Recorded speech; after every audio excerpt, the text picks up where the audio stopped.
Hi friends. నా friend నాకు ఒక స్టోరీ చెప్పింది. అది ఎందుకో మీతో షేర్ చేసుకోవాలనిపించింది. సో అందుకని చెప్పేసి మీకు చెప్తున్నాను. ఏంటంటే స్టార్టింగ్ మనకి స్టోరీలో ఒక వైఫ్ అండ్ హస్బెండ్ కనిపిస్తారనమాట. వాళ్ళిద్దరు బాగా వెల్ సెటిల్డ్. ఇంకా వాళ్ళిద్దరికి అంటే ఇద్దరు డాక్టర్స్ అనమాట. ఇద్దరికి ఏది లేకుండా అంతా బాగుంటూ ఉంటుందన్నమాట. అయితే వాళ్ళిద్దరికి పిల్లలు ఉండకపోయేసరికి వాళ్ళిద్దరు డాక్టర్సే కదా. సో అందుకని చెప్పేసి వాళ్ళిద్దరు కొన్ని ట్రీట్మెంట్స్ తీసుకుంటారనమాట. తీసుకున్న తర్వాత వాళ్ళకు ఒక బేబీ గర్ల్ అనేది పుడుతుంది. పుడితే తెలిసిందే కదా, అంటే లేట్గా పుట్టినా మనకి లేకుండా పుట్టినా కానీ వాళ్ళంతా చాలా గార్భంగా అలా పెంచుతూ ఉంటారు. అందులోనూ తనేమ్రా అంటే ఒక అమ్మాయి అంటే డాడీకి చాలా ఇష్టంగా ఉంటారు కదా. ఫాదర్స్ అమ్మాయిని బాగా చూసుకుంటూ అలా ఉంటారు కదా. సో అలా వాళ్ళ డాడీ కూడా పాపని చాలా బాగా కేరింగ్గా అలా చూసుకుంటూ ఉంటారు. అయితే ఆ పాప కూడా ఏంటి, వాళ్ళ డాడీ బాగా కేరింగ్గా బాగా చూసుకుంటుండటంతో వాళ్ళ డాడీ అంటే ఆ పాప కూడా చాలా ఇష్టం. వాళ్ళ మమ్మీ డాడీకి ఇద్దరు బాగా చూసుకుంటారు. అందులో వాళ్ళ డాడీ బాగా చూసుకుంటారు కాబట్టి సో వాళ్ళ డాడీ అంటే ఆ పాపకి చాలా ఇష్టం. అలా కొన్ని డేస్ అయిపోతే అలా ఆ పాపకి ఇంకేదన్నా కావాలన్నా, ఏదైనా ఏదన్నా ప్రాబ్లం వచ్చినా, ఏం జరిగినా కానీ ఆ అమ్మాయి ఏం చేస్తుంది, ముందు ప్రిఫరెన్స్ వాళ్ళ మమ్మీకి కాకుండా డాడీకే ఇస్తూ ఉంటుంది. వెళ్ళి వాళ్ళ డాడీకే చెప్పటము అలా చేస్తూ ఉంటుంది. అయితే కొన్ని డేస్ అలా అయిపోతూ ఉంటాయి. ఆ బేబీ ఏంటంటే కొంచెం ఏజ్ పెరుగుతూ ఉంటుంది. అలా అవుతూ ఉంటుంది. వాళ్ళ డాడీకి కూడా ఆ పాప అంటే చాలా ఇష్టం. ఎలా ఒక డాటర్ మీద చూపించే ఇష్టం కన్నా ఇంకా ఎక్కువ ఇష్టం పెరిగిపోతూ ఉంటుంది వాళ్ళ డాడీకి ఆ పాప అంటే. ఎలా అంటే స్కూల్ నుంచి ఒక్క 2 మినిట్స్ లేట్ వచ్చినా వాళ్ళ డాడీ తట్టుకోలేకపోవటం, ఆ పాపతో వాళ్ళ మమ్మీ కూడా కొంచెం ఎక్కువ ప్రేమగా ఉంటాం. అలా ఉన్నా కానీ వాళ్ళ డాడీ తీసుకోలేకపోతాడనమాట. అంత ఇష్టం పెరిగిపోతూ ఉంటుంది ఆ అమ్మాయి మీద. ఇది ఏంటంటే ఆ పాప అంత అర్థం చేసుకునే వయసు కాదు కాబట్టి తను కూడా అర్థం చేసుకునేది కాదు.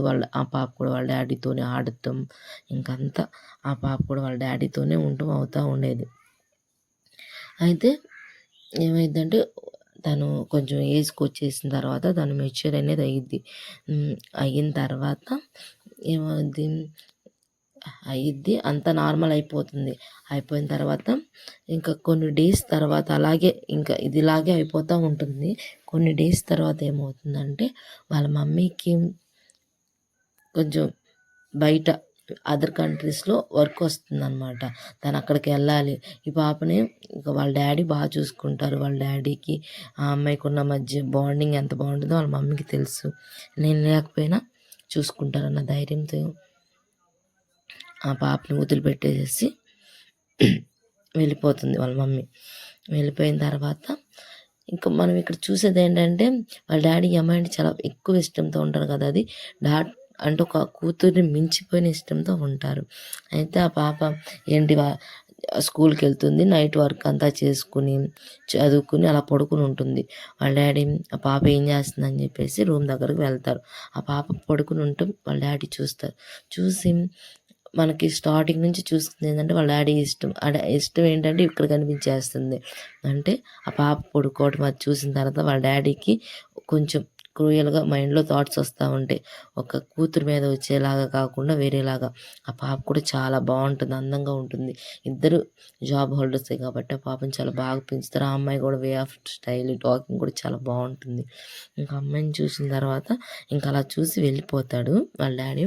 ఇక వెళ్ళిపోయిన తర్వాత ఇంకా రూమ్లోకి వెళ్ళిన తర్వాత కూడా ఆయనకి ఏమిరా అంటే ఆ పాపే గుర్తు రావటం, ఆ పాప ఎలా పడుకుంది అదంతా గుర్తు రావటం, ఇంకా అలా అనమాట. కొన్ని పిక్చర్స్ అనేది వాళ్ళ డాడీ మైండ్లో అలా ఉండిపోతూ ఉంటాయి. అయితే ఇంకా ఆ రోజు అయిపోతుంది. మార్నింగ్ ఇంకా ఆ పాప ఏంటంటే స్కూల్కి వెళ్ళాలి. స్కూల్కి రెడీ చేస్తూ ఉంటే స్కర్ట్స్ అనమాట ఆ పాప వేసుకునేది. అది వేసుకుంటున్నారు. వేసుకుని వాళ్ళ డాడీ చేత షూ అది వేయించుకుంటూ ఉంటారు. ఇంకా వాళ్ళ డాడీ తన్ని చూడటము, మాట్లాడటము, దాన్ని టచ్ చేయటం అంతా వేరుగా ఉంటుంది. అలా ఉంటుంది. ఆ పాపకి అది అర్థం కాదు. మా డ్యాడీ మామూలుగా ఎప్పుడులాగే అనుకుంటారు. అయితే అనుకుని అలాగే స్కూల్‌కెళ్ళిపోతుంది. ఇంకా ఆ పాప ఈవినింగ్ వచ్చిన తర్వాత ఏమిరా అంటే వాళ్ళ మమ్మీ రేపొచ్చేస్తారు వాళ్ళ మమ్మీ. అది వాళ్ళ డ్యాడీకి తెలుసు కాబట్టి, ఇంకా స్కూల్ నుంచి వచ్చిన తర్వాత ఆ పాపకి నైట్ పడుకునే ముందు పాలు తాగి పడుకోవడం అలవాటనమాట. వీళ్ళ డ్యాడీ ఏం చేస్తారు, మిల్క్ కలుపుకొస్తాను, డిన్నర్ అయిపోతుంది మిల్క్ తీసుకొస్తానని చెప్పేసేసి అనేసి వీళ్ళ డ్యాడీ ఏంటంటే దాంట్లో ఒక డాక్టర్ కదా! ఆ మిల్క్‌లో ఏదో పౌడర్ యాడ్ చేసేస్తారనమాట. యాడ్ చేసేసి ఆ పాపకిస్తారు. ఆ పాప ఏం చేస్తుంది, ఎప్పుడు తాగేలాగే మిల్క్ తాగేస్తుంది. తాగేసిన తర్వాత వెంటనే పడుకుని పోతుంది. అంటే ఒక మొత్తిచ్చినట్లు పడుకుని పోతుంది.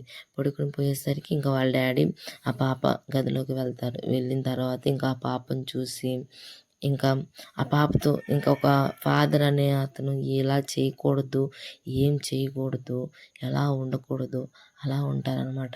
ఆ పాప ఫుల్లు స్లీప్‌లో ఉంటుంది. అలా అయిపోయిన తర్వాత చిన్న పాప కదా! ఇంకా తనకి ఏమవుతుందంటే అదంతా బెడ్ మొత్తం తనేసుకున్న డ్రెస్ మొత్తం బ్లీడింగ్ అయిపోయి అదంతా అలా అయిపోతే ఇంకా వాళ్ళ డ్యాడీ డాక్టర్ కాబట్టి తనకి ఏదో మెడిసిన్ ఇస్తారు. ఇంకా బ్లీడింగ్ అది కంట్రోల్ అవ్వడానికి ఇచ్చిన తర్వాత అదంతా క్లీన్ చేసేస్తారు.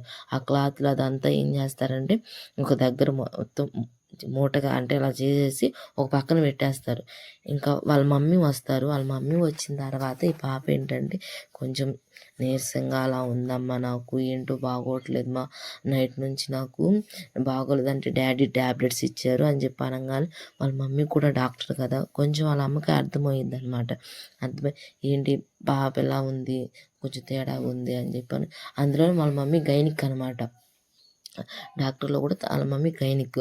సో, ఆళ్ళ మమ్మీకి ఊరికనే అర్థమైపోతది కదా! అర్థమైపోయింది. అలా అర్థమైపోంగానే ఇంకా దానికి కొంచెం అనుమానం వస్తే వాళ్ళ డ్యాడీని ఏమి అడగకుండా వాళ్ళ డ్యాడీ మీద కూడా ఏం అనుమానం రాలా వాళ్ళ మమ్మీకి. ఎందుకంటే పాపని ఎంత అదంతా తెలుసు కదా! స్కూల్‌లో ఏదైనా జరిగిందా ఏంటా అన్న ఇదితో వాళ్ళ మమ్మీ హాస్పిటల్‌కి తనతో పాటు క్లినిక్‌కి తీసుకెళ్తుంది వాళ్ళ డ్యాడీకి చెప్పకుండా. తీసుకెళ్ళి ఆమెని కొంచెం టెస్ట్ అలా చేస్తుంది. చేసిన తర్వాత తను ఒరిజినాలిటీ కోల్పోతుందని చెప్పేసి వాళ్ళ మమ్మీకి తెలుస్తుంది. తెలిసిన తర్వాత ఎలా జరిగింది ఏందా అని చెప్పేసి వాళ్ళ డ్యాడీకి కూడా చెప్పకుండా ఆలోచిస్తూ ఉంటారు. ఉండిన తర్వాత ఏమవుతుందంటే తను అలా ఆలోచిస్తూ రూమ్ క్లీనింగ్ చేస్తూ ఉంటారు. క్లీనింగ్ చేసేటప్పుడు వీళ్ళ డ్యాడీ పెట్టేస్తారు కదా బట్టలు అవి కనిపిస్తాయి అన్నమాట. కనిపించిన తర్వాత వాళ్ళ మమ్మీ ఆ పాపని ఏం చేసింది, వాళ్ళ డ్యాడీని ఏం చేసింది, తను ఎలా ఆ సిచ్యువేషన్ ఫేస్ చేసింది ఇక కంటిన్యూషన్ అనేది చేస్తాను. అసలుకి ఈ సిచ్యువేషన్ ఎవరికన్నా వచ్చినా ఎలా చేసింది వాళ్ళ మమ్మీ చేసింది తెలిస్తే మీరు చాలా షాక్ అవుతారనమాట. ఇలాంటి సిచ్యువేషన్ ఏ అమ్మాయికి రావద్దు అన్న ఇదితో వాళ్ళ మమ్మీ అనేది ఏం చేసింది ఏంటనేది నేను మీకు నెక్స్ట్